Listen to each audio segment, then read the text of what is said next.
आहे. कोणाची उमेदवारी आपण फायनल केलेली नाही. इच्छुक सगळ्या बरोबर आपण चर्चा करणार आहे. एक निर्णय आहे की ओपन जागेवरती ओपनचाच माणूस राहील, एससी मध्ये एससीचाच माणूस राहील, ओबीसी वरती ओबीसीचाच माणूस राहील. त्या ठिकाणी कुठल्याही प्रकारची ऍडजस्टमेंट आपण करणार नाही, ही स्पष्ट सांगतो सगळ्यांना. आणि निवडून येण्याची क्षमता, त्याच्यामध्ये तुमचा संपर्क पाहिजे, तुमची पर्सनॅलिटी पाहिजे, सगळंच पाहिजे. तुम्ही बोलताय कसं, लोकांशी किती भिडताय, तुमचं काम पाहिजे. नुसता पैसा म्हणजे काय सर्वस्व नाही. पैसाही असला लागतो. निवडणुका आजच्या महाग झाल्यात, बरोबर आहे, पण त्याबरोबर तुम्हाला जर कोणी ओळखतच नसेल तर किती कोटीनं पैसा वाटला तरी तुम्हाला मत कोण देतो?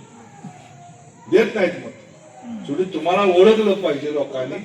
आणि या सगळ्या 4-5 निकषावरती आपण उमेदवार ठरवायचा निर्णय घेतलाय.